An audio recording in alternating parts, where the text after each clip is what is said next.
এক তীব্র পারিবারিক এবং রাজনৈতিক সংঘাতের মধ্য দিয়ে শুরু হয় এই গল্প। রাজনৈতিক ছত্রছায়ায় অন্ধ হওয়া যুবক রাজা যখন মাঝরাস্তায় মিলন নামের এক যুবকের গায়ে হাত তোলে, তখন রাজার বাবা নিজে এসে মিলন ও তার পরিবারের কাছে হাত জোড় করে ক্ষমা চান। তিনি বলেন, ইস, কতখানিটা খাম হয়ে গেছে। এই অমানুষটা যেখানে যাবে সেখানে ঝামেলা করবে। কিছু মনে করো না হায় বাপ, আমার ছেলের হয়ে আমি তোমার কাছে ক্ষমা চাইছি। আসলে ও তোমাকে চেনে না তো। মিলনও পরিস্থিতি শান্ত করতে হসপিটালে না গিয়ে বাড়ি ফিরে যাওয়ার সিদ্ধান্ত নেয়। কিন্তু বাড়িতে ফিরতেই রাজা তার বাবার ওপর ক্ষোভে ফেটে পড়ে। সে বলে, তুমি ওর সামনে মাথা নত করছো কেন? ও আমার গায়ে হাত তুলেছে। বাবা তখন রাগে কাঁপতে কাঁপতে রাজাকে রাজনীতির আসল পাঠ শেখান। তিনি বলেন, মাথা গরম করে নেতাদের চামচা হওয়া যায়, নেতা হওয়া যায় না। তুই যেদিন ওই বাচ্চাকে আর ওই মেয়েটাকে উচিত শিক্ষা দিতে পারবি, সেদিন জানবো তুই নেতা হওয়ার যোগ্য। আমি নিজে টিকিট না নিয়ে তোকে ভোটে দাঁড় করাবো। কিন্তু রাজার বাবা এটাও মনে করিয়ে দেন যে মিলনের মামা আনারুল শেখ একজন প্রভাবশালী রাজনৈতিক নেতা, যে রাজাকে অল্পদিনেই জেলে পাঠানোর ব্যবস্থা করছে।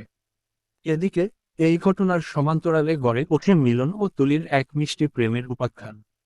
গাড়ি থেকে পড়ে গিয়ে হাত পা ছিলে যাওয়া মিলন যখন বাড়িতে বিশ্রাম নিচ্ছিল, তখন তুলি লুকিয়ে তাকে দেখতে আসে। মিলনের ভাবি তাদের প্রেমের কথা বুঝতে পেরে রসিকতা করলে তুলি লজ্জায় লাল হয়ে যায়। মিলন যখন একান্তে তুলির হাত ধরে জিজ্ঞেস করে, তুমি আমাকে ভালোবাসো? একটু একটু ভালোবাসলে কি আর প্রেম হবে? তখন তুলি গভীর আবেগে জড়িয়ে ধরে বলে, একটু একটু করে তোমায় অনেক ভালোবেসে ফেলেছি।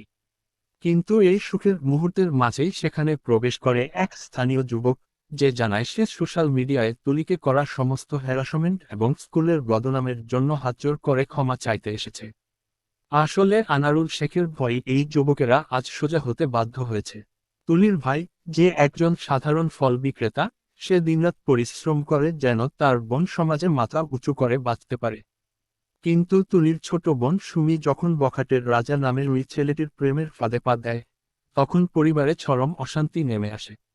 তুলির ভাই সুমিকে বকাঝকা করলে সুমি জেদ ধরে বলে, রাজা ভালো ছেলে, ও আমাকে ভালোবাসে। তখন তুলি তার ছোট বোন সুমিকে রাজার মতো চরিত্রহীন ছেলের হাত থেকে বাঁচাতে এক কঠিন সিদ্ধান্ত নেয়। সে সুমিকে বলে, আমি যদি মিলনের সাথে সব সম্পর্ক শেষ করে দিই, তুই রাজার সাথে কথা বলা বন্ধ করবি তো? সুমি রাজি হলে তুলি নিজের বুকফাটা কষ্ট চেপে রেখে মিলনকে ফোন করে অত্যন্ত নিষ্ঠুরভাবে ব্রেকআপ করে দেয় এবং তাকে কুকুর বলে অপমান করে নিজের জীবন থেকে তাড়িয়ে দেয়। মিলন এই আকস্মিক আঘাতে স্তব্ধ হয়ে যায়, কিন্তু সে জানত না যে তুলি এই ত্যাগ শুধু তার ছোট বোন সুমির ভবিষ্যতের জন্যই করেছে। ঠিক তখনই মির্জাপুর থানায় এক বড় পলিটিক্যাল ঝড় ওঠে। নতুন আশা করা ওসি বরুণ বিশ্বাসের নেতৃত্বে মাঝরাতে ব্লক সভাপতি আনারুল শেখের বাড়িতে পুলিশ রেড দেয়।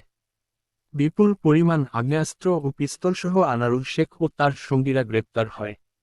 ব্রেকিং নিউজে এই খবর ছড়িয়ে পড়তেই রাজার বাবা পৈশাচিক উল্লাসে মেতে ওঠেন।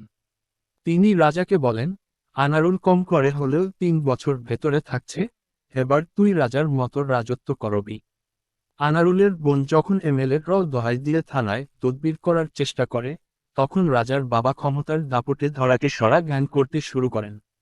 অন্যদিকে ক্ষমতা হাতে পেয়ে রাজা তার আসল রূপ ধারণ করে। সে সুমিকে ব্ল্যাকমেইল করতে শুরু করে।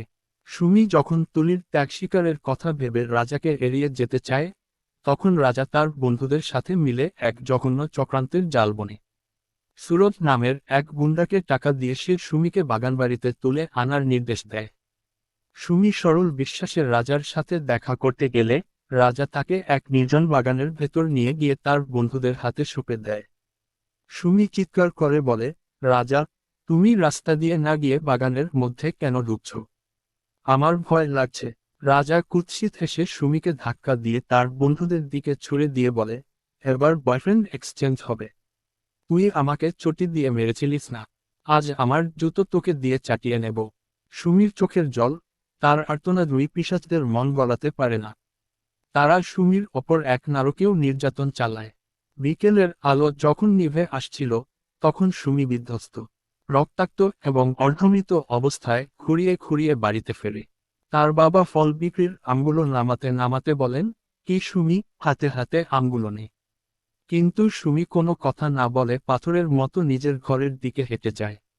নিজের জীবনের এই চরম লাঞ্ছনা আর বোনের ত্যাগের অবমাননা সে কোনোভাবেই মেনে নিতে পারে না। সে বুঝতে পারে যে এই সমাজ আর এই পিশাচেরা তাকে বাঁচতে দেবে না। মৃত্যুর হিমশীতল কোলে ঢলে পড়ার ঠিক আগের মুহূর্তে সুমি কাঁপতে কাঁপতে মিলনের নাম্বারে একটি শেষ কল করে। সেও সুসজল চোখে বলে, ভাইয়া, সেদিন আমার জন্য বুবু বিয়েতে রাজি হয়নি।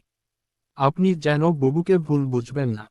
বুবু আপনাকে অনেক ভালোবাসে। আপনি বুবুর সারা জীবন খেয়াল রাখবেন, কোনোদিনও ছেড়ে যাবেন না। মিলন ওপার থেকে সুমির গলার আওয়াজ শুনে আঁতকে উঠে জিজ্ঞেস করে, তোমার গলা এমন লাগছে কেন? কি হয়েছে তোমার? কিন্তু সুমি শুধু বলে, ভালো থাকেন। এই বলেই সে ফোনটি কেটে দেয় এবং নিজের ওড়না দিয়ে সিলিং ফ্যানের সাথে আত্মাহুতির শেষ পথটি বেছে নেয়। ওদিকে মিলন এক অজানা আশঙ্কায় তার বন্ধুর গাড়ি নিয়ে ঝড়ের বেগে সুমিদের বাড়ির দিকে রওনা দেয়। আর ঘরের বাইরে তখনও ফল বিক্রেতা ভাইটি নিজের দুই বোনের সুন্দর ভবিষ্যতের স্বপ্ন দেখতে দেখতে পরম আদরে ডাকতে থাকে, সুমি, এই সুমি, সুমিন। কিন্তু ভেতর থেকে আর কোনোদিন কোনো আওয়াজ আসে না। এক নিষ্পাপ মেয়ের রাজকীয় অহংকারের বলি হওয়া, এক বোনের নীরব ট্র্যাজিক আত্মত্যাগ এবং এক